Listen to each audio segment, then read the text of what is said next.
ভাই ভিডিওটা কেউ ধাক্কা দিবেন না। সুন্দর একটি দিনের কথা হচ্ছে, কথাগুলো আপনি মনোযোগ দিয়ে শুনবেন। আপনি ঠকবেন না, আপনি জিতবেন ইনশাআল্লাহ। তো ভাই আমাদের ফ্যামিলিতে আমরা মাঝে মধ্যে একটু দেখতে পাই যে আমাদের এলাকায় বা আমাদের ফ্যামিলিতে যদি একটি কন্যা সন্তান পৃথিবীতে আসে, বাবা হিসাবে অনেকজনে মন খারাপ করেন, মা হিসাবেও মন খারাপ করেন এবং দাদা দাদিরাও মন খারাপ করেন যে আল্লাহ পাক যদি আমাকে একটি ছেলে সন্তান দান করতেন, মনে হয় আমাদের সংসারটা কত সুন্দর হতো। ভাই দেখেন, সন্তান দেওয়ার মালিক হচ্ছে আল্লাহ পাক। আল্লাহ পাক আপনাকে কেন একটি কন্যা সন্তান দান করছেন সে আল্লাহ পাকই ভালো জানে। আবার এক ভাইকে আল্লাহ পাক একটি ছেলে সন্তান দান করছে, সেটাও কিন্তু আল্লাহ পাক জানে ছেলে সন্তান কেন দান করছেন। ভাই দেখেন, এক সময় মেয়েদের কোনো মর্যাদা ছিলেন না। যখন নবীজি আমাদের দুনিয়াতে আসলেন, ওই সময় জাহিলিতের যুগে মেয়েদের কোনো সম্মান ছিলেন না। যখন আমাদের নবী, দয়ার নবী, মায়ার নবী, নবী রহমাত লিল আলামিন যখন এই দুনিয়াতে আসলেন, তখন মেয়েদের মর্যাদা বাড়িয়ে দিলেন। তো ভাই এখানে হাদিস শরীফে আসছে, যার একটি কন্যা সন্তান হবে সে জান্নাতি, যার দুটি হবে সেও জান্নাতি, যার তিনটি হবে আল্লাহ রসুল আমাদের নবীজি বলছেন যে আমার পাশে তার জান্নাত হবে। তো ভাই দেখেন কত বড় একটি মেয়েদের ব্যাপারে সুসংবাদ পাইছি।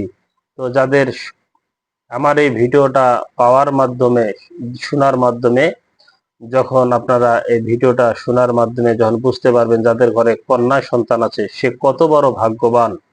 আর এটা কিন্তু ভাই ছেলেদের ব্যাপারে বলা হয় নাই।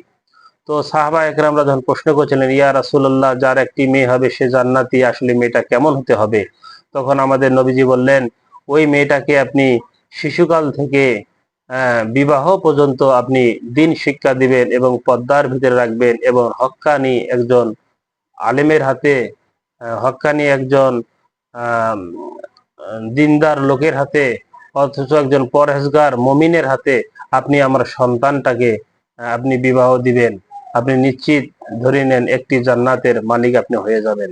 তো ভাই আমি মেয়েটাকে বড় করলাম, দিন শিক্ষা দিলাম না, বেপর্দায় চলাফেরা করলো, এভাবে করলে আপনি একটি জান্নাতের মালিক হতে পারবেন না। আপনি ছোটবেলা থেকে তাকে দিন শিক্ষা দেওয়ার পরে পর্দার ভিতরে তাকে রেখে একজন হক্কানি আলেমের হাতে বা একজন পরহেজগার লোকের হাতে বা দিনদার মুসলমানের হাতে আপনি আপনার মেয়েটাকে বিবাহ দিবেন, আপনি নিশ্চিত আপনি একটি জান্নাতের মালিক হয়ে যাবেন। তো ভাই যাদের ঘরে কন্যা সন্তান আছে তারা সুভাগ্য। আর মন খারাপের কিছু নাই, মেয়েটাকে দিন শিক্ষা দেন, দিন শিক্ষা দিয়ে একটি দিনদার লোকের হাতে আপনার মেয়েটাকে তুলে দেন, আপনি লাভবান হবেন, আপনি জান্নাতের একটি মালিক হয়ে যাবেন।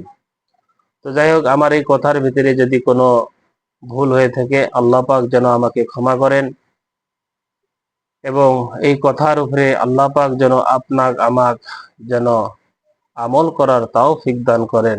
আমিন। এ বলে আমার কথা শেষ করছি। আসসালামু আলাইকুম ওয়া রাহমাতুল্লাহি ওয়া বারাকাতুহু।